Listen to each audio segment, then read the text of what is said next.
বাসুসের এই monitor lighting বার নিয়ে খুব বেশি কিছু আমার আসলে বলার নাই। মেনলি আমি এটা আমার প্রয়োজন দেখেই নিয়েছি।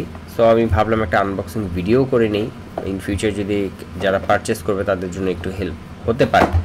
সো এটা আনবক্স করছি, ততক্ষণে আমি একটা জিনিস বলতে চাই। এটা আমি ব্যবহার করেছি অলরেডি, ব্যবহার করার পরে আমি ভিডিওটা এখন দিচ্ছি। সো আমি কয়েকদিন হলো ব্যবহার করছি।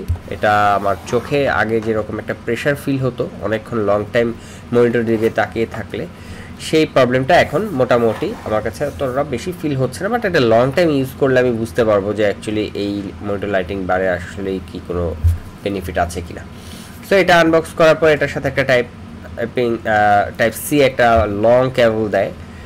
আর এটা হচ্ছে স্টিক বেস বলে, যেটা অ্যাটাচ করা যায় ম্যাগনেটিক সিস্টেমে ইয়াটার সাথে, বারটার সাথে, লাইটিং বারটার সাথে, এবং সাথে কিন্তু একটা বোথ সাইড টাইপ এক্সট্রাও দিয়ে দিয়েছে।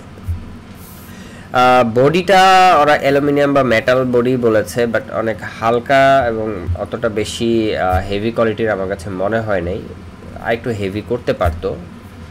আর আরেকটা জিনিস যেটা, সেটা হচ্ছে যে এরা যে প্রোডাক্টটা করেছে এটা আরেকটু আমার কাছে মনে হতো আরেকটু কালার ভেরিয়েন্টের ইয়াটা রাখতে পারতো। বাট প্রাইস অনুযায়ী এটা ঠিক আছে, মানে খুব বেশি দাম না যে অনেক কিছু এক্সপেক্ট করব। তো এখানে টাচ দিয়েছে তারা, যেটা মোটামুটি ভালো লেগেছে। বাট এটার পরিবর্তে যদি শাওমির মতো বা বেনকিউর মতো যদি ওয়্যারলেস সিস্টেমের কন্ট্রোলার থাকতো, সো গুড, কিছু টাকা এক্সট্রা দেওয়া যেতে পারতো, নিতে পারতো। বাট ওটা হলে খুবই ভালো হতো, মানে খুবই রিমোটলি এটাকে অ্যাডজাস্ট করা যায়। সো স্টিক বেসটা আমি লাগিয়ে ফেললাম আমার মনিটরে, যেহেতু আমার মনিটরটা কার্ভ মনিটর। সো এটাতে আমাকে একটু অ্যাডজাস্টিং একটু সমস্যা হয়েছে, যদিও ওরা বলেছে হবে না, বাট আমার হয়েছে। 24 ঘন্টা স্টিক বেসটা লাগিয়ে তারপরেই কিন্তু এই ল্যাম্পটা সেট করতে হবে, এটা ইনস্ট্রাকশনে দেওয়া আছে। সো টাইপ সি পোর্টটা আমি লাগিয়ে ফেলেছি।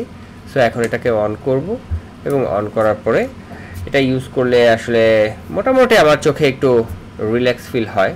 সো আশা করি নিতে পারেন এটা। ধন্যবাদ।